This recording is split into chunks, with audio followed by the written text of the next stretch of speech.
سلام دوستای خوبم، با همدیگه میخوایم اسب تکشاخ راکر رو ببافیم که به این شکل هستش. ببینید برای بافت قسمت پایه راکرش و یال و دم و شاخش ببینید کانوای ظریف استفاده کردم. آلیز دیوا. برای بدنش کانوای ایرانی نوموتا یا هر مارک دیگه که در دسترس هستش.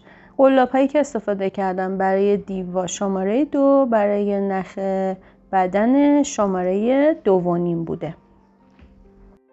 خب از بافت سر اسبمون شروع میکنیم. طبق روال گردبافی که همیشه انجام میدیم یه حلقه جادویی روی انگشتمون میزنیم. داخل حلقه جادویی 6 تا پایه کوتاه میبافیم. پایه همه پایه کوتاه هستند در قسمت بدن. خب نخ رو میکشیم، کار رو محکم میکنیم. رج دوم میایم همه پایه ها رو افزایش میدیم، یعنی داخل هر پایه 2 پایه میبافیم. پایه ها میشه 12 پایه. حالا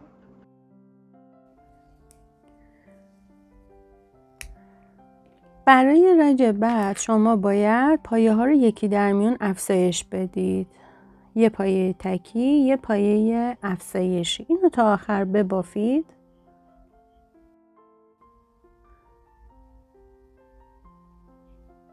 تا انتها که بافتید رج بعد باید بیاید هر 2 پایه تک یه دونه افزایش بدید. 2 تا تک یه افزایش، تکرار تا انتهای رج. ببافید. خب حالا این رج باید بیاید ساده بافی کنید، یعنی تمام پایه ها رو تا انتها تکی ببافید. خب تا آخر ببافید. تو این رج که رج 6 هست میخوایم یه مقدار قطر کار قسمت سر بزرگتر بشه. میایم ابتدای رج یه دونه افزایش میدیم، 3 تا پایه تکی میبافیم. خب دوباره یه دونه افزایش میدیم، دوباره 3 تا پایه تکی میبافیم و به این شکل ادامه میدیم.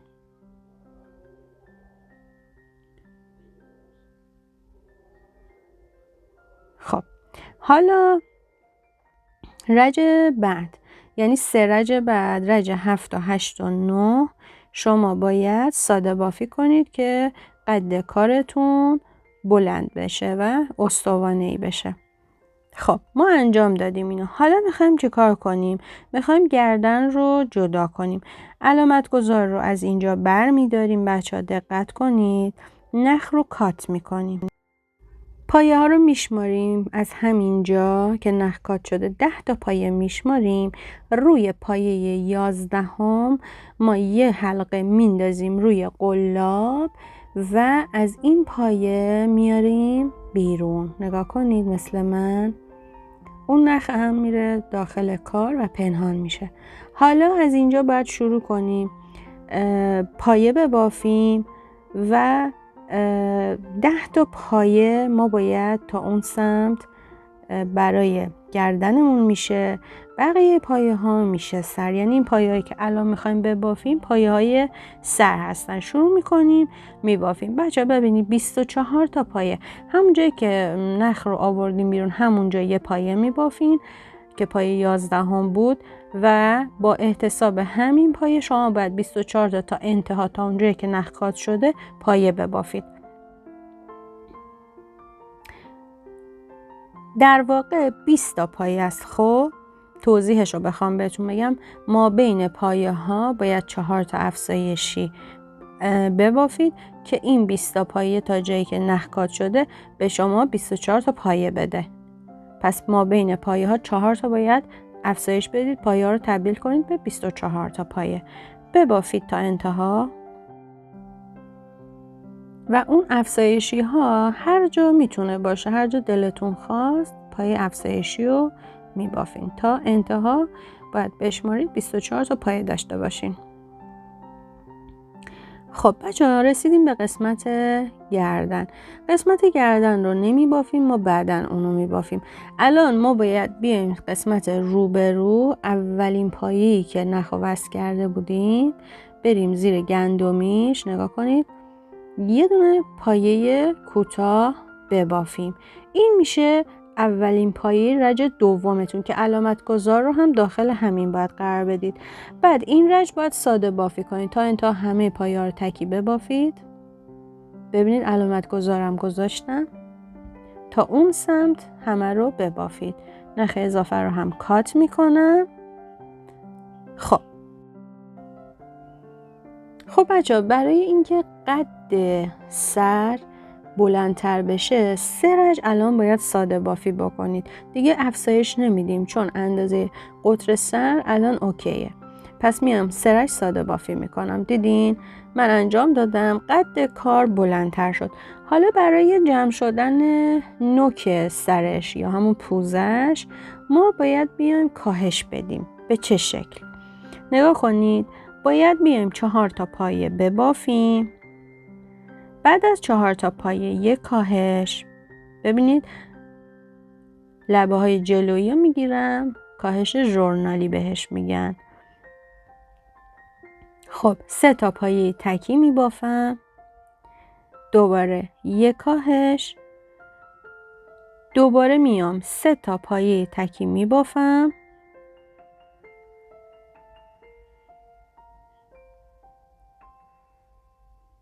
دوباره یک کاهش. بقیه پایه ها تا آخر رج تکی بافته میشه. خب رج بعدی رو نگاه کنید. دوباره میام 4 تا پایه تکی میبافم،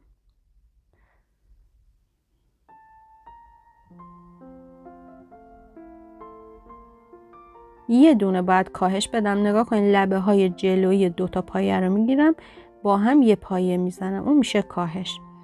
بعد 2 تا پایه میبافم تکی. خب یه دونه کاهش میدم، دوباره 2 تا پایه تکی میبافم،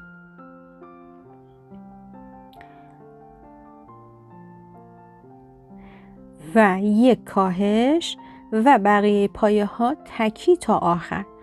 طبق فیلم با من همینطوری ببافید. بچه ها رج بعدی این یه رج رو باید ساده بافی کنیم. یه مقدار بعد کاهش بلندتر بشه کارمون که سریع جمع نشه. خب ساده بافی رو که انجام دادید، حالا برای اتمام سر الان میام هر یک پایه که میبافم یه دونه کاهش میدم تا آخر رج. یعنی یه دونه پایه تکی، یه دونه کاهش، یه تک، یه کاهش. رج آخر همه پایه ها رو میام 2 تا 2 تا با هم یکی میکنم. یعنی هر 2 تا پایه یکی میکنم.